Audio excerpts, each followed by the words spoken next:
So we're going to be making a macrame feather. So the first thing you're going to do is take your long piece of cord and fold it in half, and we're going to make a lark's head knot.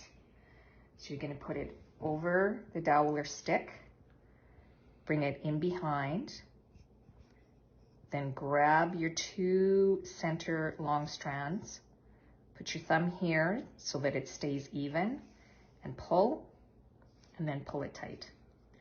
And that's a lark's head knot. The next thing we're going to do is we're going to add the bead. So if you take your two cords and twist them together,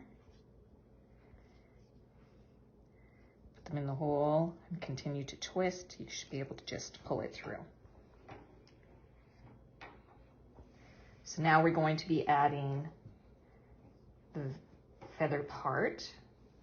So for each little piece, you're going to fold it in half, just like you did with the lark's head. Place it underneath. Then take this, put your two ends through, and pull it up and to the side. So you'll see it'll look like this. You don't want it to look like this. This is called a cow hitch knot. If you see this loop, it's called a lark's head knot. So we're making the cow hitch. So once you make it, push it up, pull it tight. So now this time, I'm gonna be starting from the opposite side. So I fold it in half, I place it underneath, I grab my two ends, pull, hold your center part as you're pulling, push it up, and you can just keep pulling them tight. So you're going to continue doing that, alternating from side to side until you have all 30 strands attached. So I'm just attaching my last two parts of the feather. So as I've gone along, I've made sure that they're tight against each other.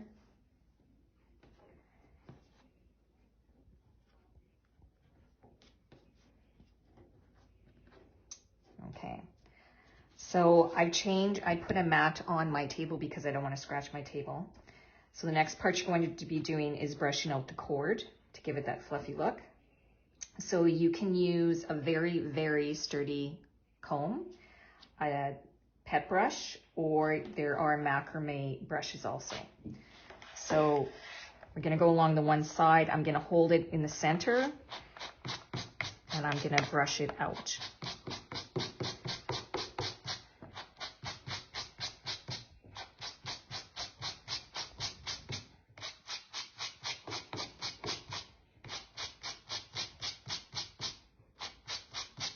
I haven't done anything with my center cord because we're going to brush it out first and then we'll knot it at the bottom.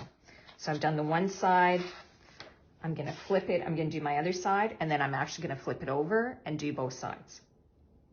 So I've brushed it out and I'm on my correct side right now. So now with our middle part, we're gonna make a loop knot. So make sure these are all nice and tight to each other. It's not crimped up like this. And we're gonna make a loop knot. So basically all you're doing is you're making a loop and bringing the ends through. So here's my loop. I'm just bringing the ends through. And I'm gonna bring that up to my bottom feather strand. Okay, so there we have our loop. So now what I'm going to do is I'm going to brush this out.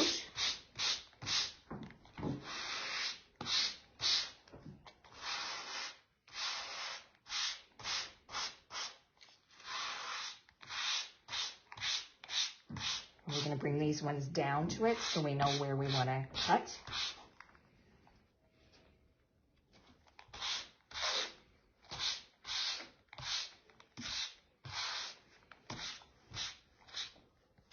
Now we're going to trim it up. So I'm going to make sure these are nice and flat. I'm going to take about half. And I'm going to start trimming. So So I'm just gonna lift it up a little bit in the center so I can get my scissors underneath it a little bit better. And I'm gonna go close to my edge, because if I come in too far and then I have to trim it even more, I may end up having a very narrow feather. Now when I get to the top strand, I'm just going to angle it in a little bit, not very much, but just to give it a little bit more shape, I'm going to angle it in.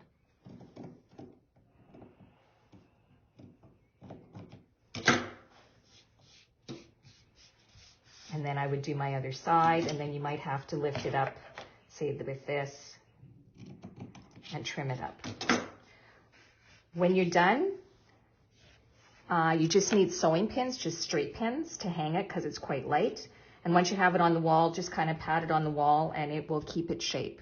If you're worried about it keeping its shape, you can spray it with hairspray or with fabric stiffener. Have fun.